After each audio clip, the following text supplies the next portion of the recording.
Assalamualaikum warahmatullahi wabarakatuh. Nama saya Muhammad Zubaidi, saya guru SKI kelas 5 Madrasah Ibtidaiyah Tarbiyatul Islamiyah Winong.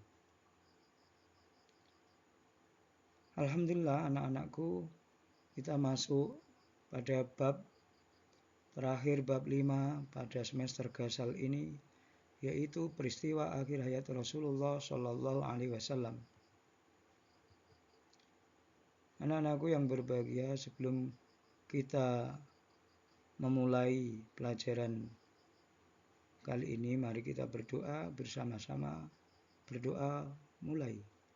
Bismillahirrahmanirrahim. Raditu billahi rabba wa bil islami dina wa bi Muhammadin nabiyyan wa rasula. Rabbi zidni ilma warzuqni fahma. Amin. Semoga kita bisa mendapatkan ilmu yang bermanfaat. Amin, amin ya rabbal alamin. Anak-anakku yang Bapak cintai, sebelum kita membahas bab ini, kita flashback pada pertemuan terakhir, yaitu kita membahas tentang Fathu Makkah dan Haji Wada, di mana Rasulullah telah menaklukkan kota Makkah dengan damai dan telah melaksanakan Haji Wada. Ternyata sepulang Rasulullah dari Haji Wada, kesehatan beliau berangsur-angsur menurun. Pada akhir bulan Safar tahun 11 Hijriah, beliau menghadiri pemakaman seorang muslim di Baqi', yaitu nama makam untuk orang Islam di Madinah. Sekarang ini kita bisa lihat di dekat Masjid Nabawi. Anak-anakku yang berbahagia, setelah Rasulullah dalam keadaan sakit selama 14 hari, demam tidak kunjung menurun demamnya, pada hari Senin tanggal 12 Rabiul Awal tahun 11 Hijriah, di saat Abu Bakar dan para sahabat tidak menunaikan sholat subuh, Rasulullah masih bisa meminta supaya penyekat kamar beliau dengan masjid dibuka. Anak-anakku yang berbahagia, setelah itu ternyata Rasulullah sampai siang pintu rumah beliau masih tertutup. Para sahabat sangat panik. Ternyata Rasulullah mengalami demam yang tinggi dan tidak kunjung turun, sehingga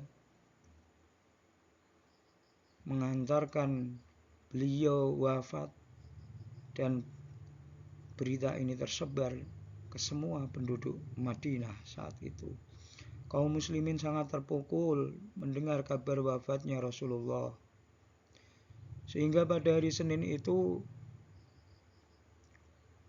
para sahabat masih bingung dan berdebat, siapa ini. Masih ada yang tidak percaya Rasulullah meninggal dunia. Siapa nanti yang memimpin sepeninggal Rasulullah? Sehingga pada hari Selasa Rasulullah baru dimandikan, disolatkan, dan dikafani, dikebumikan. Rasulullah dimandikan oleh para sahabat beliau, yaitu Abbas, Sayyidina Ali menantu beliau, Al-Fadl bin Abbas, Qatsam bin Abbas, Sakran, Usamah bin Zaid, dan Aus bin Khawl. Rasulullah dikafani dengan 3 lembar kain putih dari bahan katun tanpa memberi pakaian dan surban.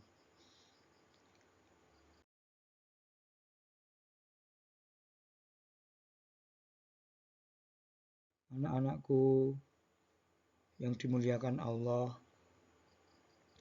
walaupun umat Islam diberi cobaan meninggalnya Rasulullah sang panutan, tetapi di balik itu umat Islam bisa mengambil hikmah yang sangat tidak terlupakan.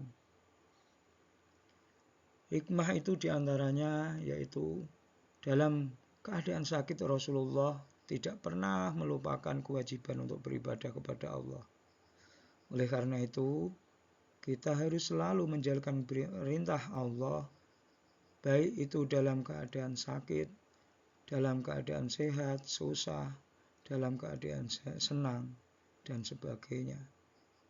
Kita harus selalu taat menjalankan kewajiban dari Allah. Yang kedua, hikmah berikutnya adalah semua makhluk yang bernyawa ciptaan Allah itu pasti akan mati. Begitu juga Nabi dan Rasul Allah dan manusia yang lainnya. Anak-anakku yang berbahagia, hikmah berikutnya adalah Rasulullah merupakan sosok yang menjadi teladan bagi kaum muslimin. Keteladanan yang dapat kita ambil dari beliau adalah perjuangannya. Perjuangan yang tidak pernah kenal lelah dalam keadaan menegakkan agama Islam. Betapapun besar rintangan yang dihadapi beliau, tidak pernah menyerah hingga akhir hayatnya.